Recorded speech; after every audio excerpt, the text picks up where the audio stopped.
Bienvenue sur Top Invest, la chaîne des top d'investissement. Ici, on parle essentiellement d'entreprises de qualité. Avons-nous une opportunité d'investissement sur Corning? C'est la question à laquelle on va essayer de répondre en se basant sur les états financiers de la compagnie. Je rappelle que ceci représente uniquement mon point de vue et non un conseil d'investissement. Et comme d'habitude, je me réserve le droit de me tromper. Donc, c'est une demande ici d'un abonné Top Premium. Donc, je rappelle que dans le service Top Premium, vous pouvez demander des analyses quantitatives comme celle qu'on va faire ici. En plus de cela, recevoir chaque mois deux notes d'analyse sur les entreprises qui, moi, me semblent sous-évaluées. Ainsi que les notes de suivi, ça veut dire quoi? Ça veut dire que si on présente une entreprise, d'accord, c'est parce qu'elle nous plaît au prix actuel avec des notes d'analyse. C'est-à-dire que je lis les rapports financiers et je vous dis ce que je pense, d'accord? Ainsi que les notes de suivi, c'est-à-dire que on ne propose pas juste l'entreprise une fois, mais on continue à faire le suivi. Et vous, de votre côté, ça ne veut pas dire que vous achetez bêtement, non. Vous lisez les rapports financiers parce que si la décision d'achat vient, la décision d'achat doit venir parce que vous avez lu les rapports financiers et vous avez une forte conviction par rapport à cette compagnie-là. OK? Faites très attention.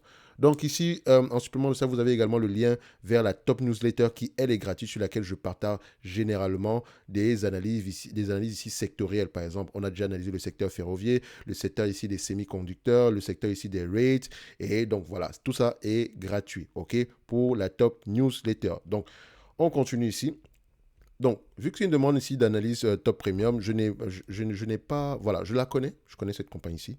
Donc, on va lire rapidement ici qu'est-ce qu'elle fait afin de pouvoir avoir une idée générale. Parce que vous savez que quand on commence à analyser une compagnie, il faut déjà connaître à peu près qu'est-ce qu'elle fait. Une fois que vous savez à peu près qu'est-ce qu'elle fait, vous pouvez à peu près avoir comme le plan d'attaque par rapport à l'analyse de la compagnie. Par exemple, une compagnie bancaire ne s'analyse pas comme une compagnie d'assurance, qui ne s'analyse pas comme une compagnie dans le secteur de l'énergie.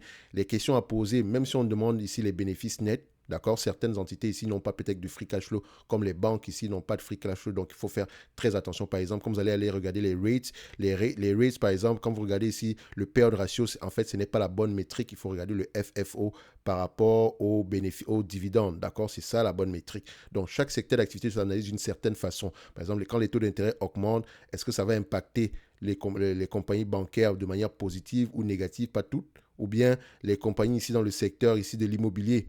D'accord? Par exemple, les rates ici, comment est-ce que ça va les impacter par rapport au niveau d'endettement, vu qu'elles ont vraiment de la dette. Bref, fin. On continue ici. Donc, c'est le leader mondial de la production et de la commercialisation de substrats de verre et de céramique spécialisés. Le chiffre d'affaires par marché se répartit télécommunications. Je pense également qu'ils vendent des trucs ici, je pense des produits, des câbles ici pour la fibre optique. D'accord? Donc, on a 30% ici, 30,8% ici télécommunications. 26,2% ici électronique grand public et 11% environnement. Donc c'est tout ce qui concerne ici, je pense que c'est du verre spécialisé, on va le dire comme ça. D'accord? Verre et céramique spécialisé. Donc, à ne pas confondre avec Veralia ou bien des entités pareilles. OK? So, vous pouvez également voir ici que en termes de revenus, qu'est-ce qui se passe? Vous savez que ce qui nous intéresse avant tout, revenus, croissance, free cash flow, nombre d'actions, PER, moyenne dette nette, qualité de dividende, on va y aller rapidement. Première chose, revenus. Qu'est-ce que vous avez ici? Un like, un abonnement, les amis, ça fait toujours plaisir. Un commentaire également, d'accord? C'est toujours bien encouragé. Donc, revenus ici, vous constatez qu'on a des revenus qui sont croissants. C'est bien. C'est très, très bien. Acquisition, organique, à vous d'aller vérifier. Maintenant, en termes de marge brute, c'est bien d'avoir des revenus croissants, mais moi, ça ne m'excite pas quand je vois des revenus croissants. C'est une bonne information, point barre. Maintenant, est-ce que les marges vont ensemble? Voilà. On voit ici que les marges diminuent, les revenus sont croissants. Maintenant, le but n'est pas si juste de dire, oh non, les marges diminuent. Pourquoi est-ce qu'elles diminuent? Est-ce que c'est une stratégie du management ou bien on vend un produit ici on vend plus un produit ici qui a des marges moins élevées. Donc, il faut regarder si est-ce que c'est une stratégie derrière. C'est bien toujours de regarder les marges brutes ici, mais il faut également comparer avec les marges EBITDA parce qu'on peut avoir des marges brutes ici qui diminuent, mais les marges EBITDA qui restent stables. Et c'est à peu près, disons, on va se dire ici que les marges brutes ici ont diminué entre 45 et 33%, soit 12% en moins. Alors, on s'attendrait à 12% également ici, d'accord, normalement, ce qui est le cas. Donc, vous voyez que les bidas également diminuent dans le même sens. Donc, c'est inquiétant. Toujours aller vérifier, OK? Donc, parce que je ne sais pas jusqu'à quel niveau ça va s'arrêter, d'accord? Ça fait plusieurs années que les marges brutes diminuent, OK?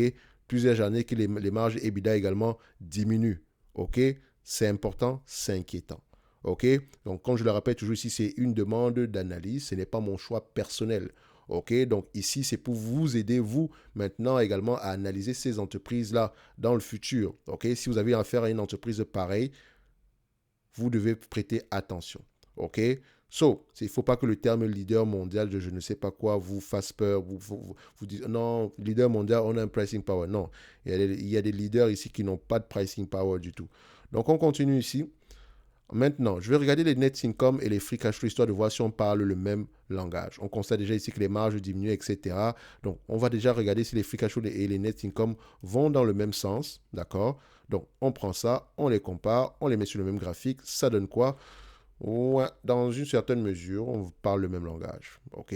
Violet, bleu a tendance à aller dans le même sens. OK? Il peut y avoir certaines divergences ici, mais voilà, grosso modo, on va généralement dans le même sens. Maintenant, vu que c'est fait, les marges maintenant de bénéfices nets, qu'est-ce que ça donne? C'est pas beau à voir, n'est-ce pas? Donc, vous pouvez déjà voir que c'est chaotique. Parfois, c'est 40, parfois, c'est 24, après, c'est 10. Finalement, c'est combien? OK? Donc, en date d'aujourd'hui, quand on regarde sur à peu près depuis 2018, ici, les marges sont aux alentours de 9%. Donc, quand je prends ici la médiane, on a des marges aux alentours de 9-10% par là. La médiane des 5 dernières années, c'est à peu près 9,27%. Les 10 dernières années, ici, c'est 11%. Donc, je prendrai à peu près ici du 9,27% ici, donc peut-être même du 9% par là. Donc, ce qui est important ici à marquer, c'est 9,27 comme la marge ici, 9,27, la marge des free cash flow ou des bénéfices nets également. Donc, maintenant, en termes de prévision de chiffre d'affaires, les analystes s'attendent à avoir du combien au niveau du chiffre d'affaires. Ils s'attendent ici à avoir à peu près 5 milliards 254 d'ici 2000. Non, c'est bien ça? Non, c'est la dette nette ici. Ils s'attendent à avoir un chiffre d'affaires ici aux alentours de 16 milliards d'ici 2025. OK? C'est possible parce que le revenu est en croissance. Maintenant, est-ce que les marges vont avoir tendance à rester stables? On s'attend à des marges de plus en plus élevées. Tant mieux si ça arrive, mais je préfère prendre des marges de 9%. Parce que avant d'aller plus loin, je dois poser la question dans les rapports financiers. Oui, on a souvent eu tendance à avoir des marges très élevées, mais pourquoi est-ce qu'on a d'abord eu des marges aux alentours de 9% subitement à partir de 2018? Allez regarder. Est-ce qu'on a acheté est-ce qu'on a acheté ici un segment d'activité qui a des marges moins élevées mais avec une croissance très élevée? Point d'interrogation. Bref, en termes de revenus, je vais faire de la guesstimation directement. Donc, on extrapole. Même si je sais que dans le commentaire, quand quelqu'un m'a dit oui, mais si tu prends le revenu 2025, il faut actualiser par rapport à la période actuelle. Je comprends, tu as raison, mais je préfère garder les choses simples. OK? Actualiser, ça veut juste dire que $1 de 2025, ce n'est pas la même chose qu'un dollar aujourd'hui. $1 d'aujourd'hui a plus de valeur qu'un $de 2025. Donc, il faut le ramener à une valeur d'aujourd'hui. Mais le raisonnement que je tiens ici, c'est uniquement, d'accord, en me disant que si je garde cette entité-ci jusqu'au-delà de 2025, voilà ce que je pourrais avoir. D'accord? C'est juste une idée que d'accord? Je vais juste voir le rendement que je pourrais espérer ici. Et par rapport à ça, je questionne maintenant la qualité du business model et la consistance même la probabilité de consistance de ces bénéfices nets. Quand je dis probabilité, en comprenant le business model, l'industrie, la taille du marché, vous pouvez à peu près avoir une idée générale ici. Et le positionnement stratégique de l'entreprise, oui, je sais, ce sont des gros termes ici, mais en fait, tout ça est dans les rapports financiers. La majeure partie de ces informations, il ne faut pas que ça vous fasse peur. C'est pour ça que les rapports financiers sont là. Personne ne lit déjà normalement. Imaginez dans les rapports financiers, on ne lit pas. Tout le monde veut prendre des raccourcis. Je vous ai toujours dit ici que l'avantage concurrentiel de l'investisseur, rapport financier. Nombre d'actions. Ici, on a un nombre d'actions aux alentours de combien? 845 millions d'actions. Je préfère le regarder ici parce que j'aurais tendance à voir à peu près est-ce que le nombre d'actions augmente ou diminue. Moi, c'est ça qui m'intéresse. Je vois qu'il diminue ici. Grosse diminution ici, tant mieux. On est à 857 millions ici. Quand je mets ici en quarterly, 859 millions par là. On va le mettre comme ça. Donc, je vais mettre 859 millions en termes de nombre d'actions. Un like, un abonnement, ça fait toujours plaisir, les amis. Merci. Le pire moyen pour cette compagnie-ci. Donc, vous avez vu une compagnie ici qui a des marges de but qui diminuent. La croissance est là, certes. OK. Combien est-ce qu'elle va se négocier? À combien est-ce qu'elle va se négocier? Généralement avec des marges erratiques. Donc, quand on dit erratique, elle a des marges nettes ici, d'accord? Mais voilà, c'est en dents de scie. Parfois, c'est beaucoup, parfois, c'est moins. Donc, quand vous prenez la médiane ici, sur les 20 dernières années, on est à peu près à 15 fois les bénéfices. 10 dernières années, 17 fois les bénéfices. 5 dernières années, 29 fois les bénéfices.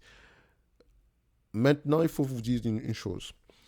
Mon raisonnement peut être que biaisé ici parce que je serais tenté de payer 15 fois les bénéfices ici. D'accord? Mais je sais également qu'à 17 fois les bénéfices, ça ne peut pas être, c'est pas un problème parce que je prends toujours 3 PER différents.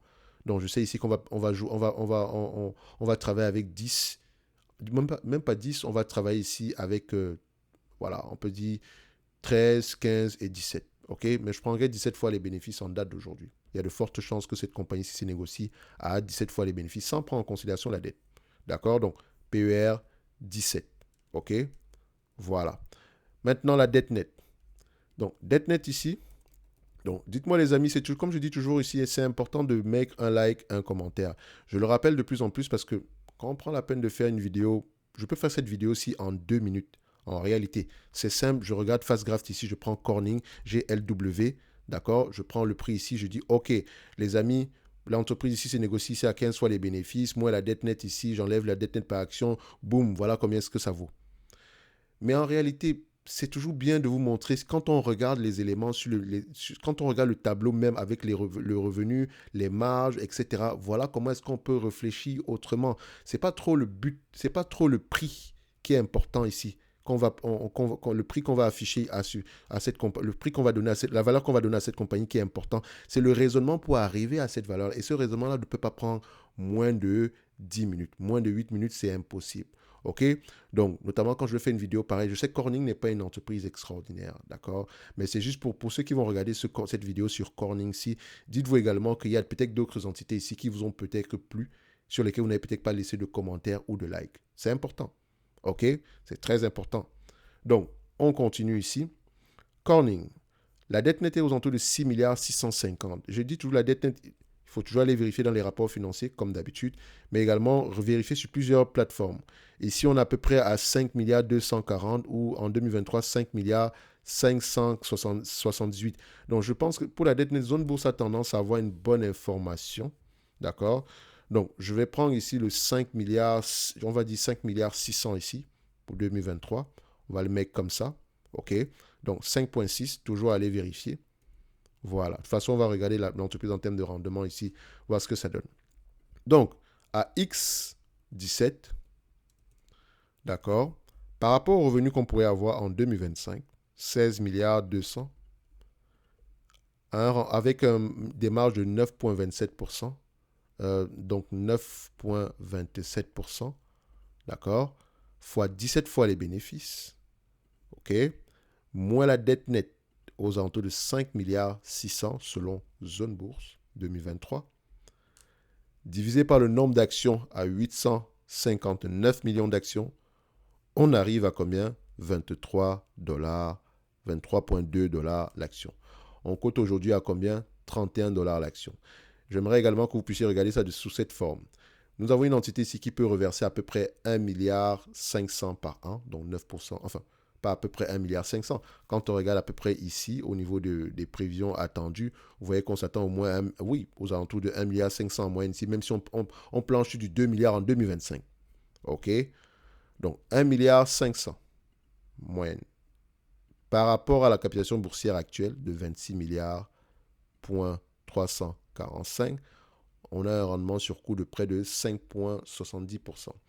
Donc, 5,70% ici, voilà, si vous prenez 100 divisé par 5,70, ça vous donne ici à peu près 17,54 fois les bénéfices. Donc, l'entreprise serait correctement évaluée par rapport aux espérances futures sans prendre en considération la dette.